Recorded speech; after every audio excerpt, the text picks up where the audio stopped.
புது வீடு கட்டுறேன். என்ன டைல்ஸ் போடலாம்? ஹர்ஷா டைல்ஸ் வாங்க. இது ஆர்டினரி இல்ல, எக்ஸ்ட்ராஆர்டினரி. ஹர்ஷா டைல்ஸ். இனிமே கண்ணை மூடிட்டு கடலை எண்ணெய் வாங்கலாம்.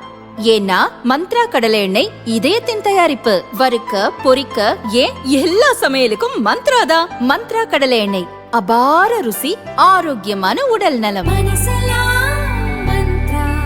லோக்சபாவில் ரயில்வே அமைச்சகத்திற்கான மானிய கோரிக்கைகள் மீதான விவாதத்திற்கு பதிலளித்து மத்திய அமைச்சர் அஸ்வினி வைஷ்ணவ் பேசினார். நாட்டின் முக்கியமான ஒன்றாக ரயில் போக்குவரத்து உள்ளது. உலகின் இரண்டாவது மிகப்பெரிய சரக்கு போக்குவரத்து நிறுவனமாக உருவெடுத்துள்ளது. ரயில் இன்ஜின்களை டீசலில் இருந்து மின்சக்திக்கு மாற்றியதன் மூலம் இந்திய ரயில்வே 6000 கோடி ரூபாயை சேமித்துள்ளது. பிரதமர் மோடி தலைமையிலான பாஜக ஆட்சி காலத்தில் 35,000 கிலோமீட்டர் புதிய ரயில் பாதைகள் அமைக்கப்பட்டுள்ளது. 27,000 கிலோமீட்டர் ரயில் பாதைகள் மின்மயமாக்கப்பட்டுள்ளது. இந்திய ரயில்வேயின் செலவினங்களில் ஊழியர்களுக்கான ஊதியமே மிகப்பெரிய பங்காக உள்ளது. அதற்கு அடுத்தபடியாக எரிசக்தி செலவு இரண்டாவது மிகப்பெரிய செலவினமாக இருக்கிறது.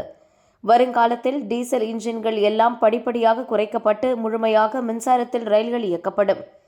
2014ஆம் ஆண்டில் பாஜக அரசு ஆட்சி பொறுப்பேற்றதில் இருந்து வாக்கு அரசியலுக்கு மாற்றாக செயல்திறன் அரசியலுக்கு முன்னுரிமை அளிக்கப்படுகிறது. ஒரு தொலைநோக்கு சிந்தனையுடன் கூடிய முடிவாக ரயில்வே பட்ஜெட்டை பொது பட்ஜெட்டுடன் இணைக்க பிரதமர் மோடி முடிவெடுத்தார். இதன் விளைவாக ரயில்வே அமைச்சகத்திற்கான நிதி ஒதுக்கீடு கணிசமாக அதிகரித்துள்ளது. முன்பெல்லாம் இல்லாத வகையில் தற்பொழுது ஆண்டு முழுவதும் புதிய ரயில்கள் பயன்பாட்டிற்கு கொண்டுவரப்படுகிறது. புதிய திட்டங்கள் தொடங்கப்படுகிறது. ரயில்வே துறையின் நிதி நிலைமை வலுப்பெற்றுள்ளது. கணக்கு விவரங்களை வெளியிடுவதில் வெளிப்படைத்தன்மையும் அதிகரித்துள்ளது என அஸ்வினி வைஷ்ணவ் பேசினார். இந்த விவாதத்தில் மொத்தம் 210 எம்பிக்கள் கலந்து கொண்டனர். விவாதத்தின் இறுதியில் 2026-27 நிதியாண்டிற்கான ரயில்வே அமைச்சகத்தின் மானிய கோரிக்கைகளை லோக்சபா ஏற்றுக்கொண்டு ஒப்புதல் அளித்தது. माननीय अध्यक्ष जी, रेलवे की फाइनेंशियल हेल्थ अभी जो भी प्रयास हुए हैं माननीय प्रधानमंत्री जी के नेतृत्व में इन 10 वर्षों में बहुत सुधरी है.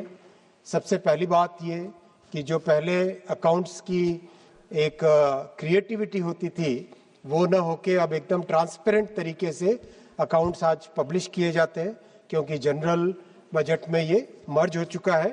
तो सभी पब्लिक सेक्टर एंटिटीज़ के जो अकाउंट्स होते हैं उसी तरीके से रेलवे के अकाउंट्स भी होते हैं. आज रेलवे के जो बड़े खर्चे हैं उसमें स्टाफ की कॉस्ट सबसे बड़ी है, करीब 1,19,000 करोड़ रुपए की. उसके बाद में एनर्जी की कॉस्ट है जिसमें डीजल और इलेक्ट्रिक दोनों है. डीजल लगातार कम होता जा रहा है और बहुत जल्दी कंप्लीट भी फिनिश भी हो जाएगा.